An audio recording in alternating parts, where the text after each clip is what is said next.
Hi అండి. ఎలా ఉన్నారు అందరూ? నేనైతే చాలా బాగున్నాను. ఈరోజు గోధుమ పిండితో చిప్స్ ఎలా చేసుకోవాలో చూద్దాం. సో, 2 కప్పుల గోధుమ పిండిని తీసుకుందాం.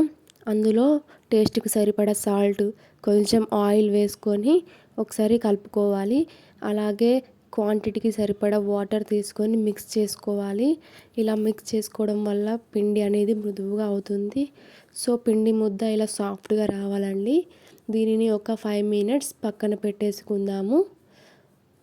ఇలా 5 మినిట్స్ తర్వాత పక్కన పెట్టుకున్న ఈ పిండి ముద్దని మళ్ళొకసారి సాఫ్ట్‌గా అయ్యేలా మిక్స్ చేసుకుందాం.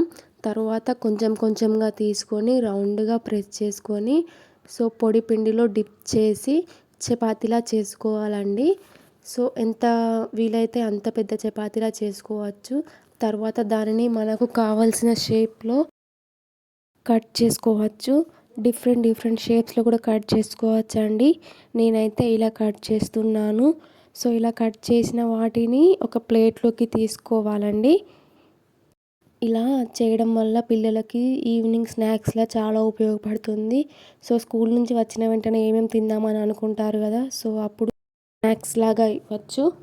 కొంచెం పిండిని తీసుకొని మళ్ళీ చపాతీలా చేసుకొని మళ్ళీ షేప్‌లో కట్ చేసుకోవాలి. మన ఇష్టం ఎలాంటి షేప్ అయినా పర్లేదు. వీటిని కూడా ఒక ప్లేట్‌లోకి తీసుకోవాలి. ఇలా చేసిన అన్నింటిని ఒక ప్లేట్‌లోకి తీసుకోవాలండి. నేను ఇలా తీసుకున్నాను. తర్వాత పొయ్యి మీద ఒక కడాయి పెట్టి డీప్ ఫ్రైకి సరిపడా ఆయిల్ పోయాలండి. ఇలా పోసిన ఆయిల్ హీట్ అవ్వాలి. హీట్ అయిన తర్వాత మనం చేసిన చిప్స్ ఉంటాయి కదండీ! వాటిని అందులో వేయాలి. అందులో వేసిన చిప్స్ గోల్డెన్ బ్రౌన్ కలర్ వచ్చే వరకు వేయించుకోవాలండి.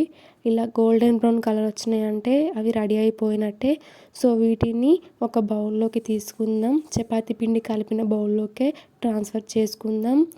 మిగిలినవి కూడా వేద్దామండి. ఇలాగే వేసుకున్న తర్వాత వీటిని కూడా గోల్డెన్ బ్రౌన్ కలర్ వచ్చే వరకు వేయించుకోవాలి. గోల్డెన్ బ్రౌన్ కలర్ వచ్చిన తర్వాత వీటిని కూడా ట్రాన్స్ఫర్ చేసుకోవాలండి బౌల్లోకి. ఇలా చేయడం వల్ల పిల్లలు చాలా బాగా ఎంజాయ్ చేస్తూ తింటారు. పెద్దవాళ్ళు కూడా తినొచ్చు. ఇందులో కొంచెం సాల్ట్, కారం వేసుకొని మిక్స్ చేసుకొని తింటే చాలా బాగుంటాయండి. పిల్లలకి కారం నచ్చకుంటే అవాయిడ్ చేస్తే మంచిది. Thanks for watching.